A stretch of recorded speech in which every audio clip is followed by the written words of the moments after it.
সন্দেশখালী থানার অন্তর্গত বেড়মজুর ২ নম্বর গ্রাম পঞ্চায়েতের ধামাখালী ঘাট, নাজার থানা এলাকার সরবেরিয়া আগারহাটি গ্রাম পঞ্চায়েতের সরবেরিয়া মোড় এবং হাটগাছি গ্রাম পঞ্চায়েতের রাজবাড়ি বাজার এলাকায় ১৪৪ ধারা জারি করেছে জেলা প্রশাসন। আজ সন্দেশখালী থানা এলাকার সন্দেশখালী ২ নম্বর ব্লকে সিপিএম এর সভা রয়েছে। ধামাখালী ঘাট থেকে নৌকো করে সন্দেশখালীতে যেতে হবে, আর সকাল থেকে সেই ধামাখালী ঘাটেই কিন্তু ১৪৪ ধারা রয়েছে। সন্দেশখালী উত্তপ্ত হওয়ার পর এই প্রথম কোনো বিরোধী রাজনৈতিক দল তারা সন্দেশখালীতেই কিন্তু সভার ডাক দিয়েছে। একেবারে থানার পাশে সিপিআইএমের সভা, এবং সেই সভায় উপস্থিত থাকবেন সুজন চক্রবর্তী সহ নিরাপদ সর্দার এবং নেতৃত্ব। কিন্তু আচমকাই সকাল থেকে এদিন ১৪৪ ধারা জারি করা হয়েছে। যে অঞ্চলে আমরা দাঁড়িয়ে রয়েছি অর্থাৎ ধামাখালী ঘাট, সেখানেও কিন্তু ১৪৪ ধারা জারি করা হয়েছে। প্রচুর পরিমাণে পুলিশ মোতায়েন আছে। কি করবেন ১৪৪ ধারা? আমি জানি না যারা ১৪৪ ধারা জারি করেছে যুক্তি বা ইত্যাদি কিছুই নেই তার। ওখানে মিটিং হবে। যেভাবে গণতন্ত্রকে ধ্বংস করা হয়েছে, অত্যাচার করা হয়েছে, তার বিরুদ্ধে অত্যাচারিত মানুষ তারা রুখে দাঁড়িয়েছে। প্রশাসনের উচিত মানুষের কণ্ঠস্বরকে বুঝবার চেষ্টা করা। যদি না চেষ্টা করে দুর্ভাগ্য।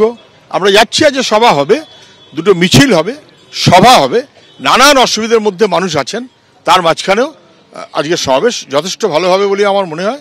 বিকাশ দা আসছেন, বিকাশ ভট্টাচার্য, দেবলীনা হেমব্রম আসবে, আমরা সবাই থাকবো। কিন্তু গতকালই যখন ব্রিগেড সমাবেশ হয়েছিল আমরা দেখেছিলাম প্রচুর বাস এই অঞ্চল থেকে কিন্তু ব্রিগেডের উদ্দেশ্যে গেছে, এবং এই ধামাখালী ঘাট থেকেই কিন্তু তারা রওনা দিয়েছেন। সেই সময় ১৪৪ ধারা ছিল না বা সেরকম কোনো ইম্পোজ করা হয়নি। হঠাৎ করে কেন আজকে সকাল থেকে ১৪৪ ধারা? তৃণমূলের সভা যেন ভালো করে হয়, তাতে লোক যেন খেপে না যায়, লোককে আটকাবার জন্য ১৪৪ হয় তৃণমূলের কারণে। আর আমাদের ক্ষেত্রে উল্টো, পারলে আমাদের আটকাবার জন্য কখনো কখনো করে, কখনো কখনো করে না। কিন্তু বোধহয় বুঝে গেছে যে ১৪৪ ধারার কোনো মূল্য থাকছে না। যেভাবে সন্দেশখালীতে ১৪৪ হলে কলকাতা পুলিশের এলাকায় অ্যারেস্ট করা হয়, আটকে দেওয়া হয়, তাতে বোঝা গেছে যে ১৪৪ আর ২৪৪ কোনো ফারাক নেই। ওই কারণে এমপি বলেছেন ১৭৪। সুজন চক্রবর্তী যাবেন, সঙ্গে রয়েছেন অন্যান্য নেতৃত্ব, এবং শেষ পর্যন্ত বিকাশ ভট্টাচার্য বা সিপিএম এর অন্য কোনো নেতৃত্বকে এখানে আটকানো হয় কিনা সেটা কিন্তু ভবিষ্যতই বলবে। ক্যামেরায় সন্দীপ সাধুকার সঙ্গে উজ্জ্বল মুখোপাধ্যায়, এবিপি আনন্দ, ধামাখালী।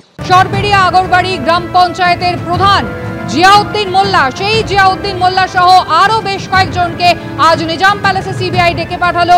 জিজ্ঞাসাবাদ প্রক্রিয়া চলছে।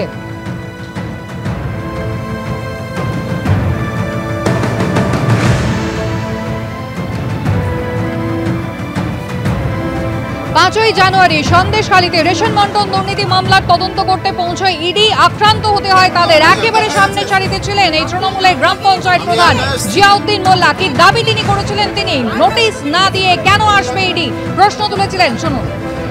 ইডি সিবিআই আগে চিঠি দেবে, তার যদি কোনো প্রয়োজন থাকে কেন এভাবে তাকে হেনস্থা করা হবে? তাকে ডাক না করে কেন এলো?